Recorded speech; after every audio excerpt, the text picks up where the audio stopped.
Media recognition from Bloomberg, Reuters, recycling trade publications. Patented process for 100% recovery of critical metals, including cobalt, lithium, nickel, manganese, aluminum. American Manganese is focused on recycling lithium-ion batteries for electric vehicles. American Manganese trades on the TSX Venture, AMY, the US, AMYZF, and Frankfurt 2AM. For more information, visit AmericanManganeseInc.com or phone me, Larry Ray, at 778-574-4444. You're listening to HowStreet.com radio, available online at TalkDigitalNetwork.com. Welcome to HowStreet.com radio, the online source for market opinions. Here is Jim Goddard. My guest is Tim Cyclesman Wood, editor of Cycles News and Views on Cyclesman.com. Welcome back to the show, Tim. And Jim, thanks for having me. Tim, Bloomberg has declared that with the equity markets up 20% from where they were on Monday, we're now in a bull market. Are we really in a bull market? Absolutely not. This is exactly what I had said all along. It was a big, fat, nasty bubble, and it was popped. And this is a counter-trend rally. And I think the unwinding of the bubble is going to be long and ugly. Could people be trapped into thinking, okay, we've seen corrections before since 2010, so would this just be another, okay, we've gone through the correction, let's start buying stocks again? I'm quite sure that that's going to happen. And, you know, the mainstream media is going to cheerlead them into believing that or wanting to accept that thought. But in my opinion and based on my work, that is absolutely not what has happened. You know, they did the same thing in 29. I have a book with lots of little quotes in it, and, you know, they told people all the way down that everything was fine. Everything was fine. Don't worry. Nothing to see. It's all good. Economy strong. New permanent plateau. Everything's good. Same sort of thing. The governments in both Canada and the U.S. are literally throwing billions and trillions of dollars at that. Can it stop market collapse? I don't think so, because the structure is broken now. I don't believe that. I don't believe there's any saving this. I mean, I guess it's the battle is at hand, you know, against the great unwinding and the power of the central bank. But I think that the structure of this market at this point is favored to win, as I see it. Is that what we should call this, the great unwinding? I think we should call this the Great Reset and the Great Depression. Of course, governments don't like the word depression, but at what point do you technically say we've had a fall to this point, we've lost this amount of money, you really have to call it a depression? Well, when you've closed every business in the country, or really in the world, I don't know how you call it anything else. How did we get into this situation, Tim? The extension, the constant extension and manipulation of the bubble, of the market. And what kind of manipulation was that? Well, we're talking about, you know, the extension through monetary policy to, you know, continue to bridge the gap, as they say, bridge the gap, and, you know, intervention with, you know, the non-QE, QE, and, you know, every trick in the book that we've seen over the last 20 years is what got us here. It was the blowing of the largest financial bubble in history, and now it's unwinding. The U.S. has gone to an official interest rate of 0%. Canada is close to that. Can low or negative interest rates have a major effect and turn things around? Absolutely not. Absolutely not. They, you know, the low interest rates did not fix anything in 2000. It didn't fix anything in 2007, 8, 9. And, you know, I said all along that, you know, the expectation was to see lower interest rates, and that lower interest rates, once that slide started, that it was the beginning of the end. not a solution to the problem. It was a sign of the times, in other words. It is not a remedy. Well, I mean, what do they expect low interest rates to do? It's certainly going to pummel the banks, insurance companies, and pension funds. Well, that's part of the misconception. You know, the thought process is, or the spin is that, you know, lower interest rates to stimulate the economy. Well, who's going to be borrowing money when every business in America is shut down? Who's going to borrow the money at whatever rate? And the fact is, you know, we talked about this, is the Fed actually, the central banks actually follow the short-term rates dictated by the market itself. And you know, as soon as interest rates started to crack, they followed and they cut. And so the market is dictating what they're doing with rates. And like I said, it's a symptom, not a remedy. Tim, you put together a chart explaining all the major crashes over the last 120 years, and we'll go through that chart when we come back from this. Avon Resources Limited is a gold exploration company with significant projects in British Columbia and the Yukon, trading on the TSX Venture Exchange, symbol ABN, and the OTCQB, symbol ABNAF. Surrounded by world-class gold deposits and mines, Avon's 23,000 hectares Forest Kerr Gold Project is located in the heart of the Golden Triangle in northwestern BC. For more information, visit us at avonresources.com. Engineer Gold Mines is focused on the exploration and development of the historic high-grade Engineer Gold Mine situated 32 kilometers southwest of Atlin, British Columbia. Engineer Gold Mines is fully permitted for surface and underground exploration with the drill program now underway. Engineer Gold Mines Limited trades on the TSX Venture Exchange, symbol EAU. For more information, please visit us at engineergoldmines.com.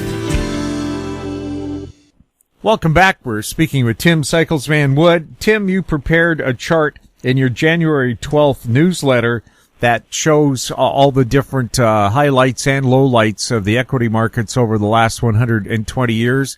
Can you go through that chart and the comments made on that chart?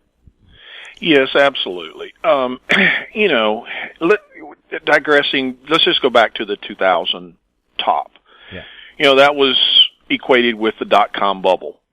And following the decline into the 2002 low, the monetary policy that we saw then, you know, it extended the advance out of that low into what was at that time the longest extension of a 4-year cycle in history, and they created in the process it created the housing bubble and the commodity bubble, which led to the greatest financial crisis since the Great Depression. Everybody's forgotten that happened, and it was even termed that, but you know, that's the title that got put on that decline, and it's accurate. It's true. It's exactly what happened.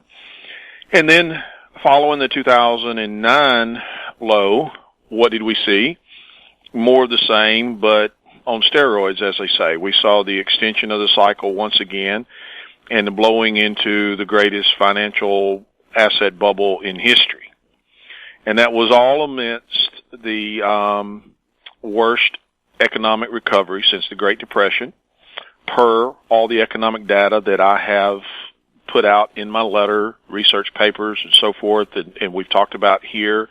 You know, as this bubble has grown larger and larger, or grew larger and larger and larger.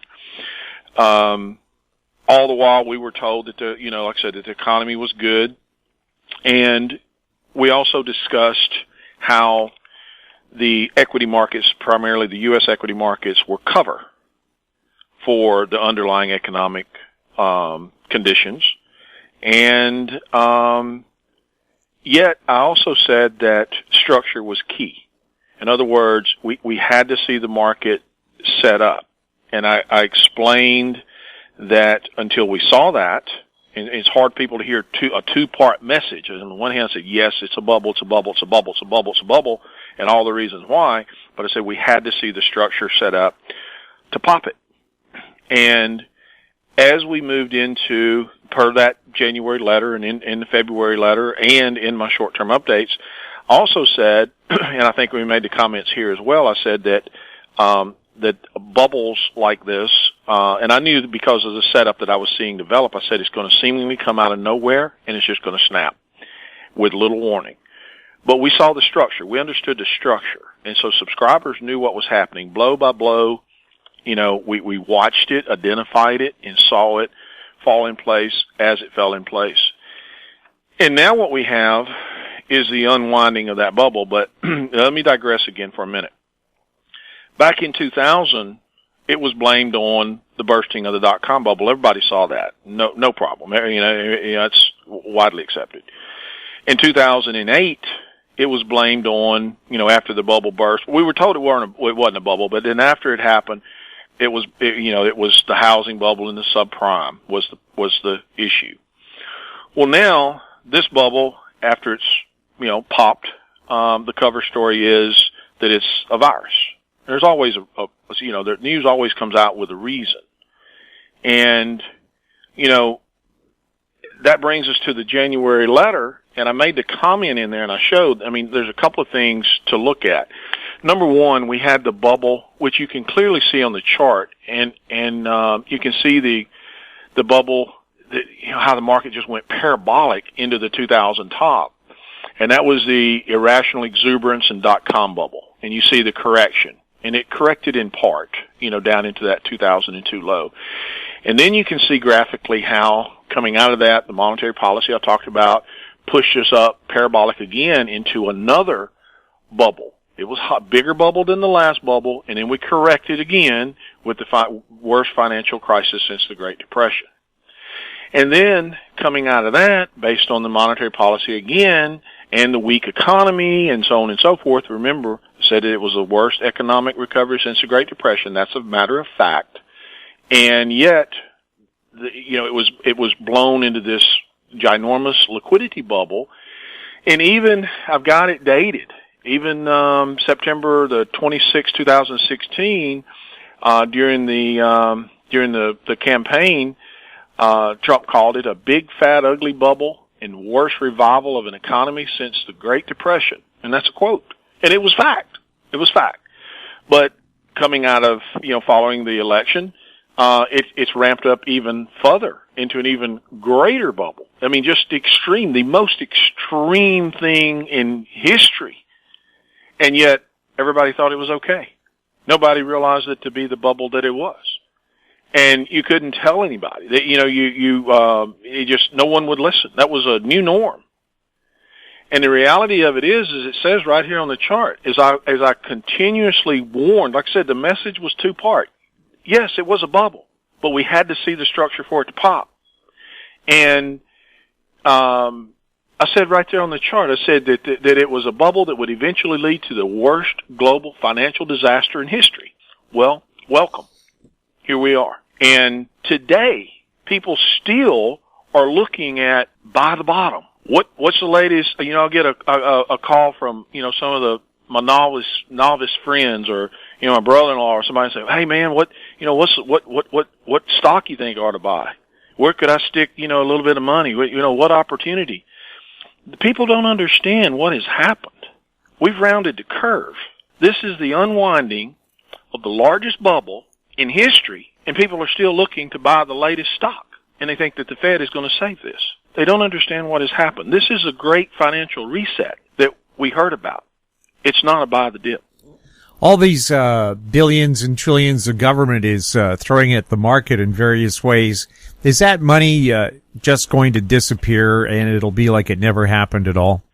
I think it's going to fuel or help fuel some of these counter-trend rallies like we're seeing now, but it's not likely to work. And the reason I say that is we've rounded the curve. The structure says it's broken, and I don't think it's likely to work. Like I said, it may help with some short-term bounces, but no, I think this has to run its course. I think we're a long ways from it being over. Now, Tim, in 2008, they bailed out the car companies and banks that were in trouble.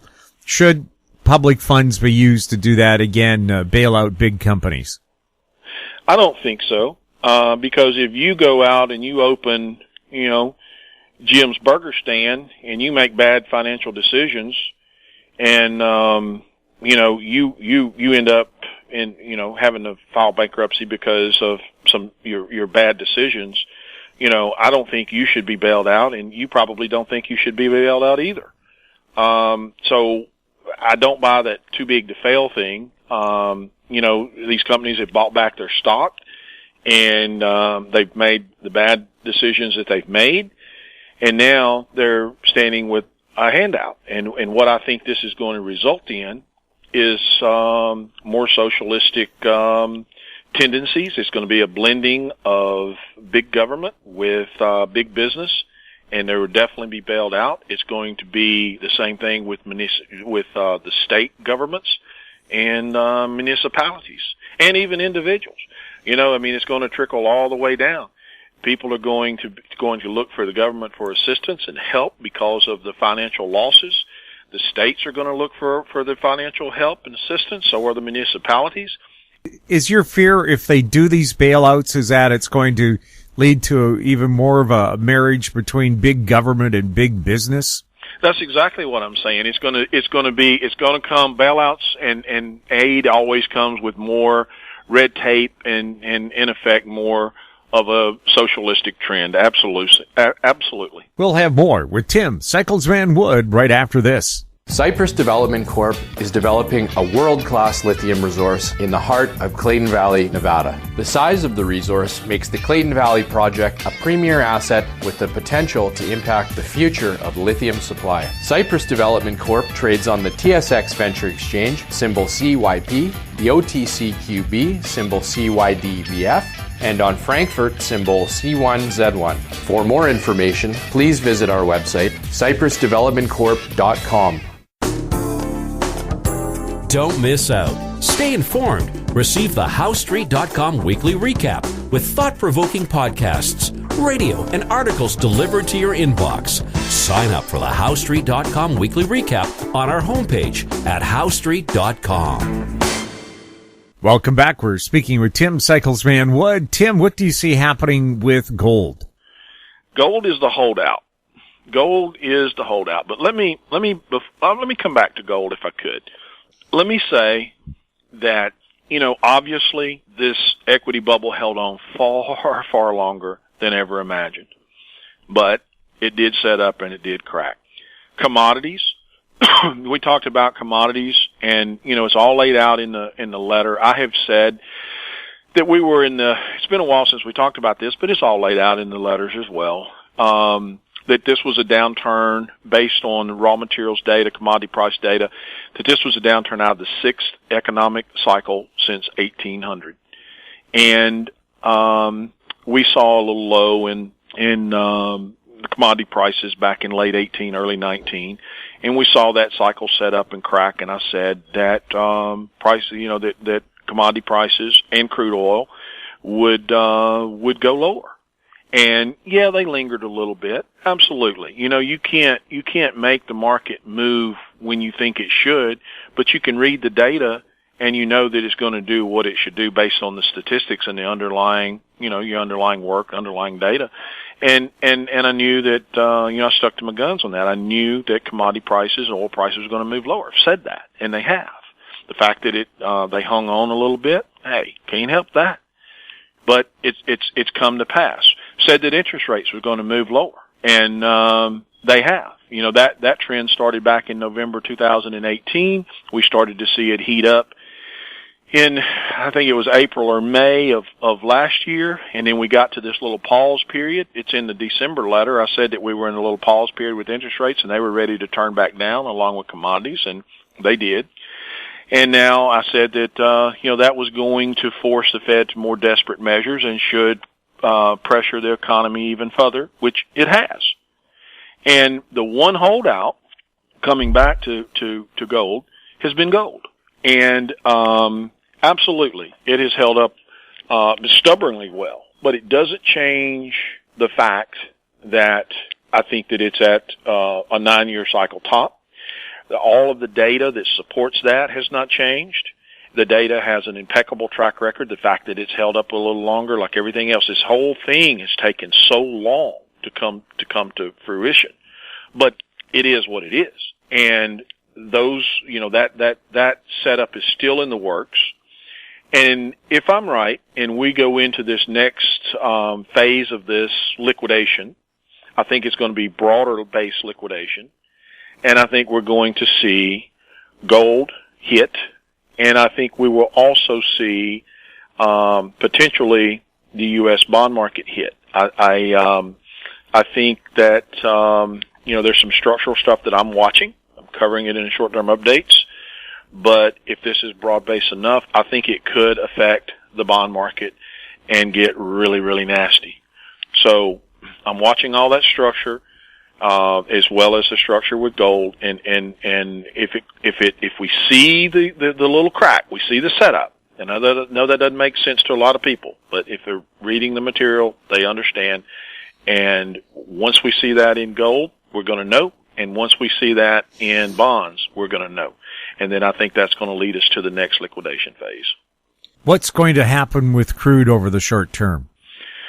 Just like equities, it's in a little short-term bounce, and what happens in the short term is irrelevant because the longer-term cycles are broken, and the trend is obviously, I say obviously, through my eyes, it's obvious because of the structure and the higher degree cycles.